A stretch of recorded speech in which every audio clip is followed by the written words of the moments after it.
Ibn Battuta वह इंसान जिसने अपने जुनून और जिज्ञासा के लिए आधी से ज़्यादा दुनिया अपने कदमों से नाप दी। यह वह कारनामा था जिसकी बदौलत आज इब्न बतूता के इस दुनिया से जाने के बाद भी उन्हें भुलाया नहीं जा सकता है। 13वीं शताब्दी का वह दौर जब इस तरह का सफ़र करना बहुत कठिन और खर्चीला होता था।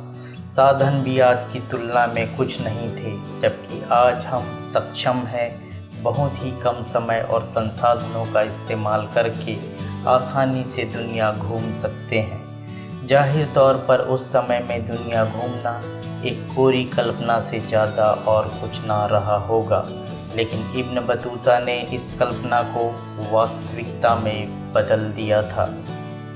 आइए जानते हैं कि कैसे अपनी हज करने की चाह को पूरा करने के लिए अपना सफ़र शुरू करने वाले बतूता ने यह कैसे किया। इब्न बतूता का जन्म 24 फरवरी 1304 को उत्तरी अफ्रीका में मोरक्को प्रदेश के प्रसिद्ध शहर तांजियार में हुआ। बतूता काजियों के परिवार से संबंध रखते थे। इब्न बतूता का पूरा नाम इब्न बतूता मोहम्मद बिन अब्दुल्लाह बिन मोहम्मद बिन इब्राहिम अलवाती अल-तंजी अबू अब्दुल्लाह था, लेकिन वह इब्न बतूता के नाम से मशहूर हुए। अपनी शिक्षा प्राप्त करने के बाद उन्हें काजी की नौकरी मिली, लेकिन उनकी किस्मत को कुछ और मंजूर था। बचपन से ही इस्लाम से उनका बहुत अधिक लगाव था। इसी लगाव के कारण उनके मन में अपने धर्म और उनके धर्म से जुड़े देशों के बारे में जानने की तीव्र इच्छा हुई।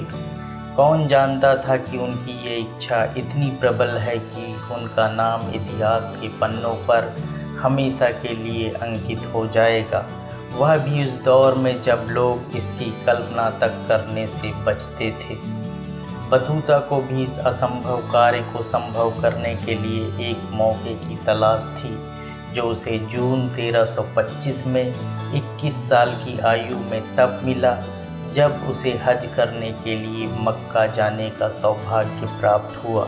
ऐसा माना जाता है कि हर मुसलमान को अपनी ज़िंदगी में कम से कम एक बार हज करना ज़रूरी है। बतूता भी अपने धर्म को निभाने हज करने के लिए निकल पड़े। उन दिनों बतूता के मुल्क से हज यात्रा के लिए 16 महीनों का समय लगता था और इतने ही समय का अनुमान लगाकर बतूता घर से चले गए। मगर सफ़र के रोमांच और दूसरे देशों की संस्कृति को जानने की ललक ने उन्हें लगभग 3 वर्षों के लिए खानाबदोश बना दिया। बतूता ने अपनी यात्रा एक खच्चर की सवारी के साथ अकेले ही शुरू की, किंतु जल्द ही साथ के लिए उन्हें उत्तरी अफ्रीका से पूर्व की ओर जाने वाले यात्रियों का कारवां मिल गया। रास्ता बीहड़ तथा डकैतों के आतंक से ग्रसित था। इसी बीच बतूता को बुखार भी आ गया, जिस कारण उन्हें गिरने से बचने के लिए खुद को काठी से बांधकर यात्रा करनी पड़ी। तमाम मुश्किलों के बाद भी वह आगे बढ़ते रहे। इसी यात्रा के दौरान उन्होंने एक महिला से शादी की, जिसके पहले से 10 बच्चे थे। सन 1326 की शुरुआती बसंत में इब्न बतूता लगभग 3500 किलोमीटर की यात्रा करने के बाद अलेक्जेंड्रिया पहुँचे। वहाँ उनकी मुलाकात सूफ़ी संत से हुई। उनमें पहले थे शेख बुरहानुद्दीन, जिन्होंने इब्न बतूता को देखते ही यह भविष्यवाणी की कि ऐसा जान पड़ता है कि तुम दुनिया घूमने के लिए ही पैदा हुए हो। इसी के साथ शेख ने उन्हें बताया कि जब वह भारत जाएं तो उनके भाई फरीदुद्दीन, सिंध में रुकनुद्दीन तथा चीन में बुरहानुद्दीन को उनकी तरफ से दुआ सलाम पेश करें। इसी दौरान इब्न बतूता ने यह ख्वाब देखा कि एक बड़े से पक्षी ने उन्हें अपने पंखों पर बिठाकर पूरब की ओर एक लंबी उड़ान भरी। बाद में उन्हें मिलने वाले दूसरे सूफी संत शेख मुर्शिद ने इस सपने का मतलब समझाते हुए उनसे कहा कि उन्हें दुनिया के सफ़र पर जाना चाहिए। इन दो भविष्यवाणियों ने बतूता के मन में दुनिया घूमने की लालसा को और बढ़ा दिया। इस जगह पर कुछ हफ्ते रुकने के बाद बतूता ने काहिरा का रुख किया, जहां से उसे मक्का पहुंचने के लिए 3 मार्गों में से एक का चुनाव करना था। बतूता ने नील नदी पार करते हुए लाल सागर के तट से होकर जाने वाले मार्ग को चुना तथा आगे बढ़ा, किंतु सफ़र के बीच एक शहर में पहुंचने के बाद वहां चल रहे स्थानीय विद्रोह के कारण उन्हें वापस लौट आना पड़ा।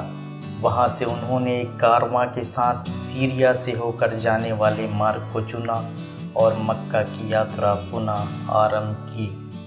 तमाम मुश्किलों को पार करते हुए इब्न बतूता ने अपने पहले लक्ष्य को प्राप्त कर लिया।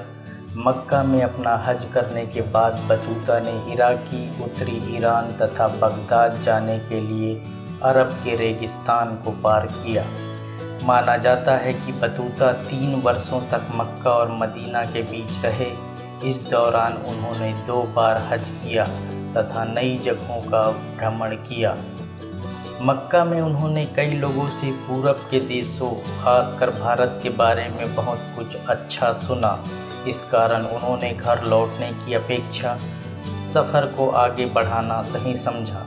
आगे बतूता छोटी बड़ी कठिनाइयों को पार करते हुए 1334 ईस्वी अफ़गानिस्तान से होते हुए हिंदू कुश के रास्ते दिल्ली पहुँचे। उस समय वहाँ मुस्लिम शासक मोहम्मद बिन तुगलक का शासन था। बीते वर्षों में 21 साल का नौजवान बतूता अब एक जाने माने तजुर्बेकार यात्री की ख्याति पा चुके थे। इसी कारण मोहम्मद तुगलक उनके बारे में पहले भी सुना था। दिल्ली पहुंचते ही तुगलक ने गर्मजोशी के साथ बतूता का स्वागत किया। तुगलक इब्न बतूता से इतना प्रभावित हुए कि उन्होंने अपने दरबार में काजी नियुक्त कर लिया। कुछ वर्षों तक बतूता यहाँ अपनी शाही नौकरी के मज़े लेते हुए बड़े आराम से रह रहे थे, लेकिन उनका मन एक जगह कहाँ रुकने वाला था। इब्न बतूता का मन यहाँ से भर चुका था, लेकिन उनका यहाँ से जाना आसान नहीं था। वह लगातार वहाँ से निकलने की जुगत में रहते थे। इसी बीच वहाँ से बच निकलने का एक बड़ा मौका मिल गया। मोहम्मद बिन तुगलक ने उन्हें अपना दूत बनाकर चीन के लिए रवाना किया। इब्न बतूता में अभी यात्रा की भूख बाकी थी, इसलिए वह तुगलक द्वारा चीन के राजा के लिए दिए गए उपहारों के साथ लेकर चीन की तरफ रवाना हो गए। हालांकि उनका रास्ता आसान नहीं था। रास्ते में डाकुओं के समूह ने उन पर हमला भी कर दिया।